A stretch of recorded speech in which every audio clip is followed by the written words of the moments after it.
एक वेबसाइट है, जाके चेक करिएगा, SAND, science and non duality. और वो जानते हैं उसका, आप वेबसाइट में जाएंगे तो पहले ही शीर्षक में क्या लिखा, ओम इज इक्वल टू MC²।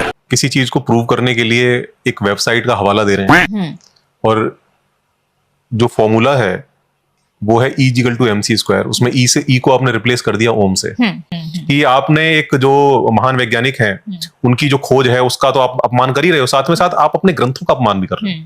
हमारा ही एकमात्र अंतिम संस्कार है जिसमें मास एनर्जी में कन्वर्ट होता है। ये तो बिल्कुल समझे कि 10वीं लेवल की साइंस भी जिसने पढ़ी होगी वो भी समझ सकता है कि ये बात कितनी गलत है। जो हमारा जो दाह संस्कार होता है हमारे धर्म के अंदर, तो उसमें भी कंबस्टन रिएक्शन ही हो रही है वहां पर। तो मास जो है वो एनर्जी में कन्वर्ट नहीं हो रहा है वहां पर। मास एनर्जी कन्वर्जन होता है न्यूक्लियर रिएक्शन के अंदर।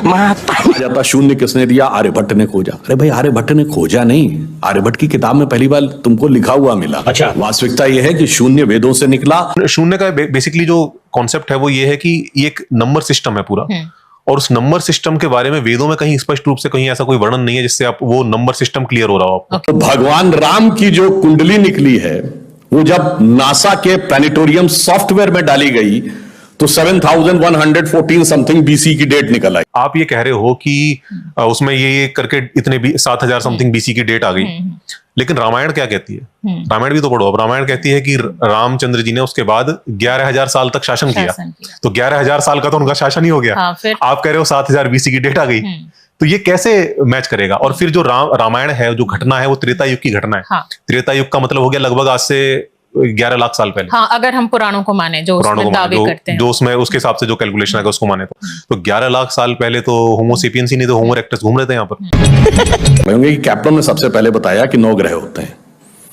अब ये बताइए, इधर जब हम पूजा करते हैं तो पंडित जी हाथ में जल ले क्या बोलते हैं? ब्रह्मा मुरारी त्रिपुरांतकारी भानु शशि भूमि सुतो बुधश्च और गुरुश्च शुक्रः शनि राहु केतु सर्वे ग्रहा शांति करो भवन्तु। अब ये 9 ग्रहों के नाम केपलर बताए थे कि पंडित जी बताए हैं? जो लोग भी 9 ग्रहों के बारे में जानते होंगे, साइंस के 9 ग्रह कौन से हैं और जो पंडित जी बताते हैं वो 9 ग्रह कौन से हैं? पंडित जी जो 9 ग्रह बताते हैं उसमें सूर्य भी है, चंद्रमा भी है, राहु भी है, केतु भी है। साइंस में तो इनको प्लेनेट नहीं मानते। जो सूर्य है वो तो एक स्टार है जिसके अराउंड सारे प्लेनेट रिवॉल्व कर रहे हैं। यूरेनस और नेपच्यून की तो कोई चर्चा ही नहीं है। कोई चर्चा ही नहीं है। और राहु केतु आ जाते हैं। राहु केतु तो प्लेनेट भी नहीं है। कि भूमि सुत मंगल को कहा गया, ये तो साइंस को अब पता चला कि एक थ्योरी है कि अर्थ से कभी बिलियंस ऑफ ईयर्स पहले एक टुकड़ा अलग हुआ, वो जाके मंगल बना, और भूमि सुत यानी भूमि का पुत्र मंगल को उसी जमाने में कहा जा रहा है। ये तो दावा ही पता नहीं उन्होंने कहां से उठा लिया। ऐसा कुछ हुआ ही नहीं है कि हाँ, भूमि सुत शब्द आता है ग्रंथों के अंदर। तो भूमि सुत अगर कहना है तो मून को कह सकते हो आप, मार्स को नहीं कह सकते। वो मंगल के लिए